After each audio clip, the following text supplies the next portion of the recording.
روحانی روٹی کے طلبگار ہوتے ہیں تو وہ ہمیں فرات کے ساتھ اپنی روحانیت عطا کر دیتا ہے. جب ہم اس سے مانگتے ہیں تو وہ ہمیں دینے میں قادر مطلق ہے. ہماری آزمائشوں میں جب ہم آزمائے جاتے ہیں تو ہم اپنی آزمائشوں میں بڑی ہی خوبصورتی کے ساتھ اس روحانی روٹی کے وسیلہ سے نکل آتے ہیں، کیونکہ اس نے خود یہ ہمیں فرمایا ہے کہ جب تم کبھی کسی حاکم کے سامنے آؤ تو یہ مت سوچنا کہ تم کیا کہو گے، بلکہ روئے حق تم کو آگاہی دے گا کہ تم کو حاکم کے سامنے کیا کہنا ہے، کیونکہ روئے حق ہماری مدد کے لیے ہمیشہ ہی تیار رہتا ہے. یسوع کی تعلیم ہمیں آزمائشوں سے مکت ہونے کے لیے آگاہی دیتی ہے، اور وہ خود بھی آزمایا گیا، اور جب آزمایا گیا تو اپنے باپ کے جو اس کو بھیجنے والا ہے کولوں پہ پورا اترتے ہوئے شیطان کے اوپر غلبہ پاتے ہوئے فاتح ہو گیا، کیونکہ ہمارا خدا اور اس کا بیٹا دونوں ہی فاتح ہیں.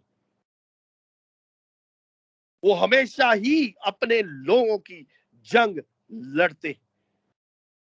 کچھ بھی ہو وہ ہمارے ساتھ رہتا، ہمارا ساتھ کبھی نہیں چھوڑتا، ہمیشہ ہی ہمیں غلبہ پانے کی تلقین کرتا ہے، خواہ شیطانی قوتیں ہو یا ہمارے گرد و نواح میں غیر مذاہب.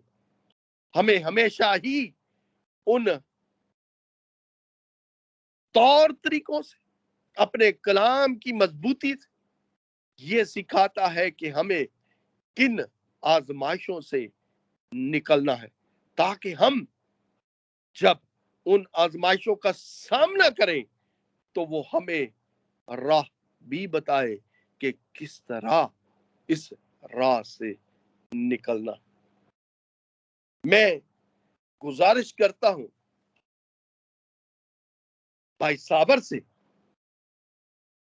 دوسرا تواریخ اس کا 20واں باب اس کی 15ویں آیت کی تلاوت کریں.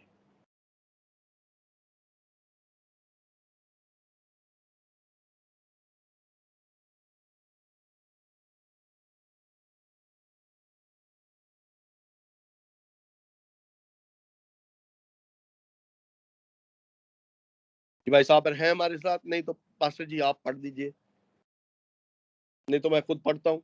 جی میں پڑھتا ہوں. دوسرا تواریخ اس کا 20 باب اور اس کی 15 آیت.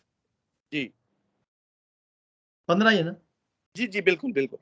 اور وہ کہنے لگا، اے تمام یہودا اور یروشلم کے باشندوں اور اے بادشاہ یوسفت، تم سب سنو. خداوند تم کو یوں فرماتا ہے کہ تم اس بڑے انبوا کی وجہ سے نہ تو ڈرو اور نہ گھبراؤ، کیونکہ یہ جنگ تمہاری نہیں بلکہ خدا کی ہے. آمین. یہاں پہ ہوتا یوں ہے کہ ادوم کے خلاف جنگ لڑنی ہے. بنی مواب اور بنی اموم زندہ خدا کی لاڈلی قوم کے اوپر حاوی ہیں، اور یہوسفت پریشان ہے، اپنے آپ کو کمزور دیکھ رہا ہے، اور اسی پریشانی کے عالم میں وہ اپنی قوم کے سامنے کھڑا ہوتا ہے. آزمائش آن پہنچی اور آزمائش کی گھڑی میں وہ اپنے خدا کو پکارتا ہے، اور انبیاء کرام جو خدا کے راست باز لوگ اس کے صلاح کار ہیں، ان سے کہتا ہے کہ پورا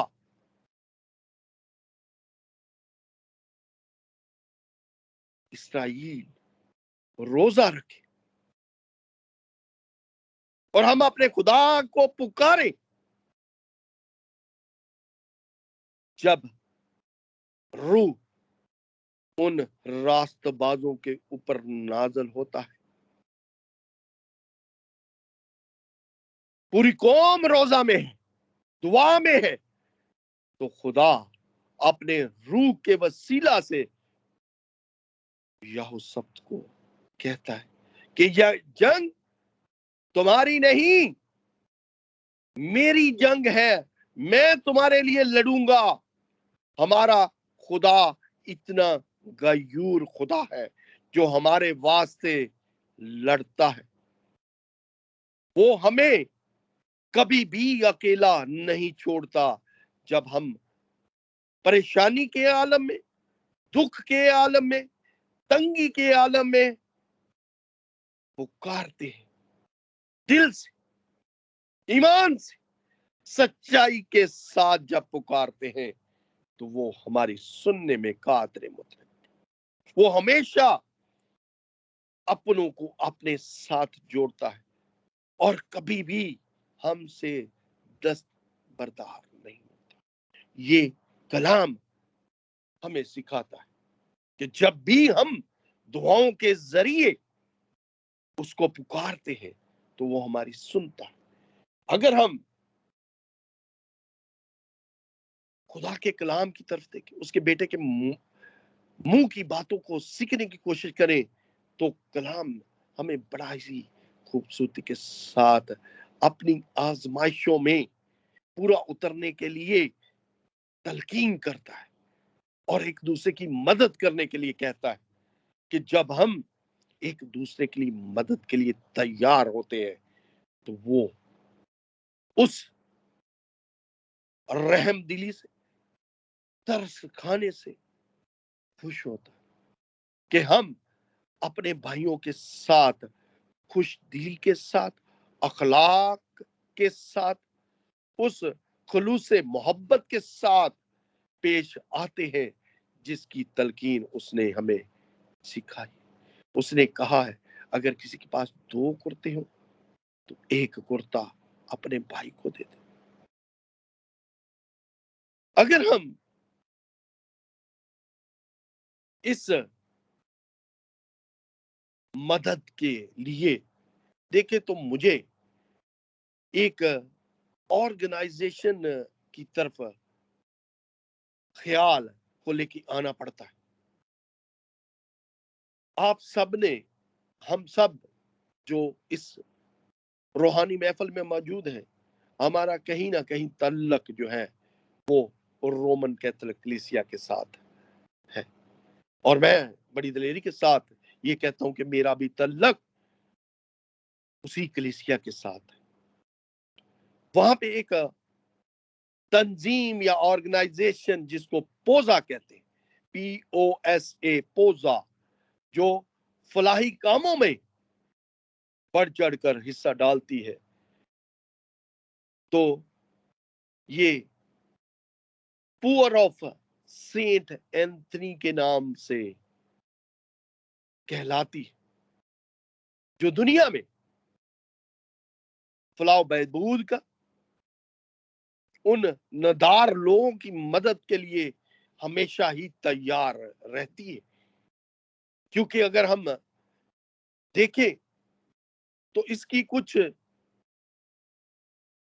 بیک گراؤنڈ اس طرح کی ہے کہ سینٹ کے پاس چند لوگ، چند بچے آتے ہیں اور سینٹ کے پاس صرف اس کے کھانے کے لیے کچھ ہوتا ہے۔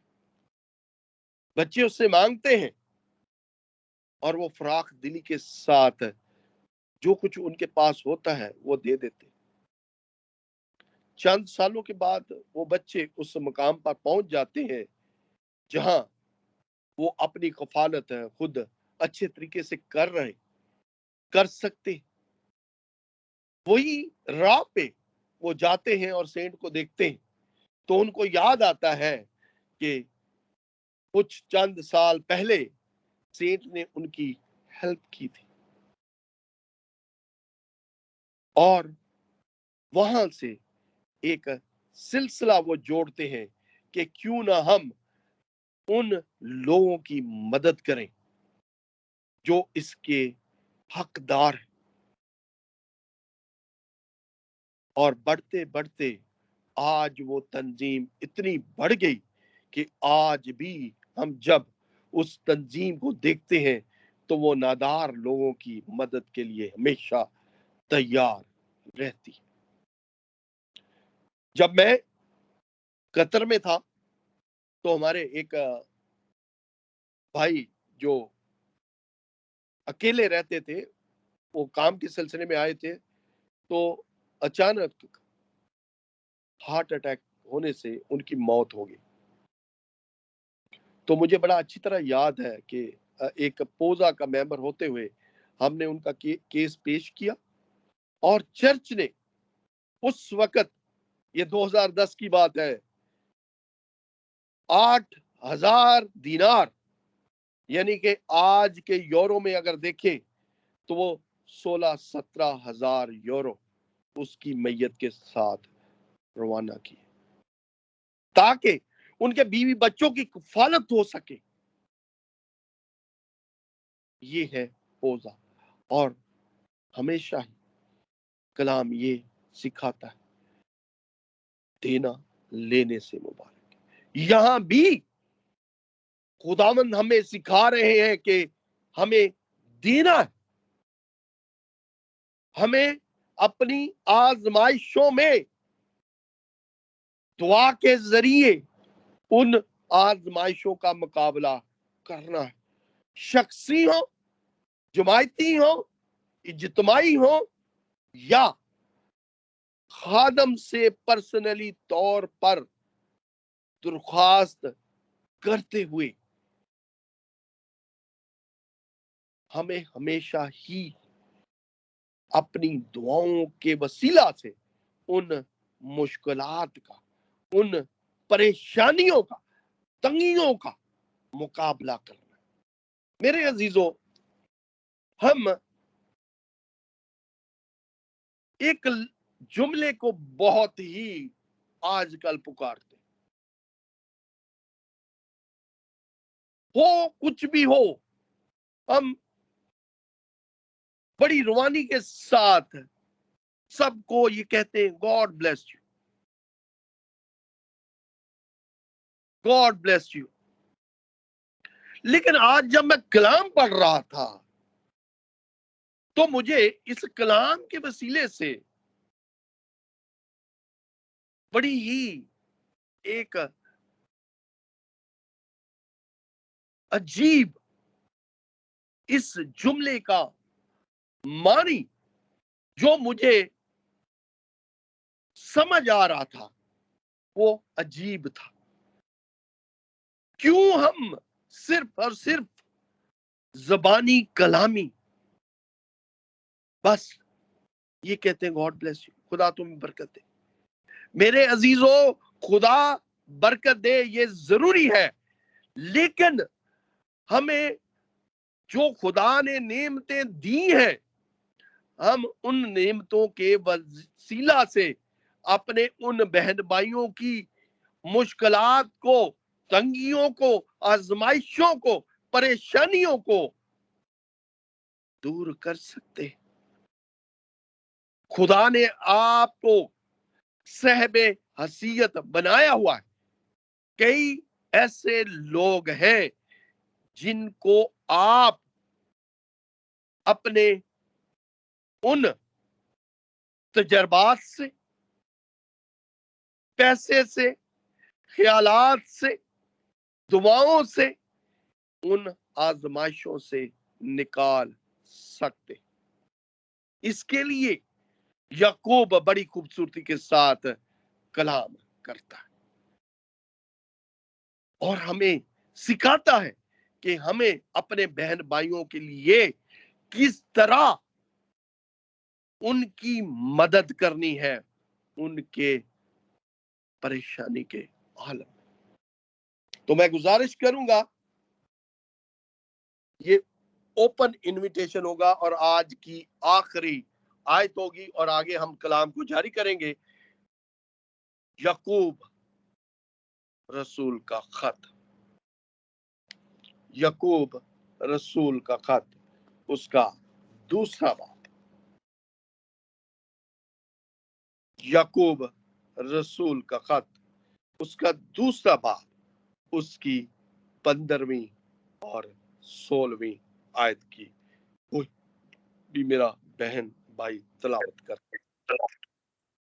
جی پاسٹر جی میں کرتی ہوں 15 اور 16 جو جی جی سسٹر جی۔ اوکے۔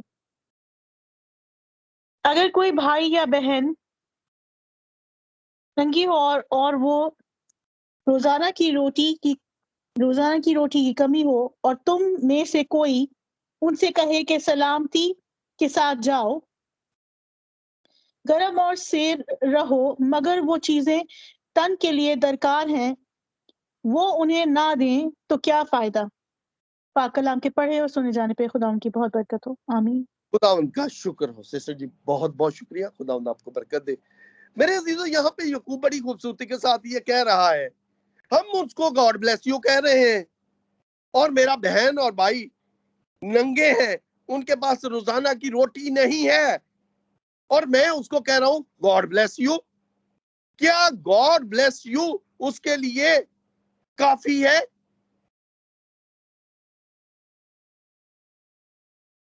خدا کی برکت ضروری ہے، لیکن اس کی قدرتی حالت بھی مجھے دیکھنا ضروری ہے۔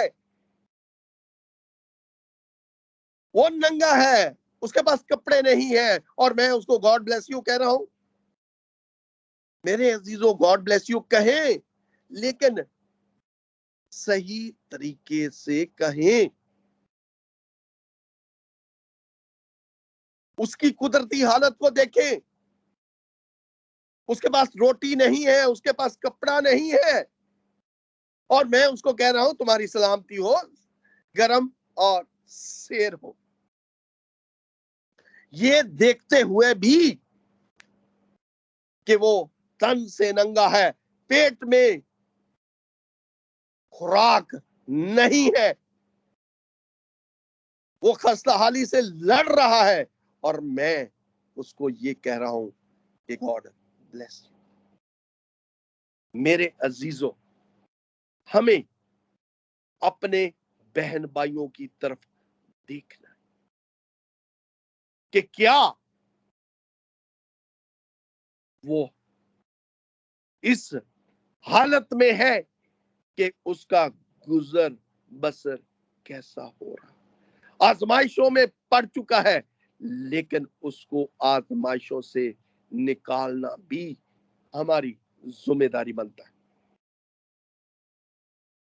ہم جب آزمائشوں میں خود ہوتے ہیں تو ہم رات کو، صبح کو، دوپہر کو، شام کو اپنے ان عزیزوں کے ساتھ، پاسٹر صاحبان کے ساتھ، عالمین کے ساتھ یہ درخواست کرتے ہیں کہ میری یہ پریشانی ہے، میرے لیے دعا کریں۔ دعاؤں میں ہم سب کو پکارتے ہیں، لیکن جب ہمارا آسائشوں کا وقت آتا ہے تو ہم شکر کرنا بھی بھول جاتے ہیں۔ آج کے کلام کے حصہ کو جب ہم پڑھتے ہیں تو خدا کے بیٹے نے 3 کام کیے۔ سب سے پہلے ان نادار لوگوں کی طرف دیکھا جو 3 دن سے بھوکے پیاسے اس کے پیچھے۔ پھر اس نے کیا کیا؟ ان کے لیے روٹی مہیا کی، اور آخری کام اس نے اپنے باپ کا شکر ادا کیا۔ جب اس نے شکر کیا تو اس نے اپنے باپ کی تعظیم کی، جس کو اس مشن کے ساتھ وہ دنیا میں آیا کہ دنیا اس کی الفت کے ذریعے ہمیشہ اس کی وہ قوم بنے جو لاسانی قوم ہے، وہ قوم جس کا نجات دہندہ آج بھی ہماری وکالت کرے۔ ہمیں اپنی آزمائشوں میں ہمیشہ اپنے باپ کا شکر ادا کرنا چاہیے۔ ہمیں اپنی آزمائشوں میں، جب ہم آزمائشوں میں پڑھتے ہیں تو ان احکامات کا اپنی زندگی میں عمل دخل کرنا ہے، اور اس یقین کامل کے ساتھ کہ روح ہمیں نکلنے کی راہ ضرور بتائے گا۔ خدا مجھے اور آپ سب کو آج کے کلام کے وسیلہ سے بڑی برکت دے، آمین۔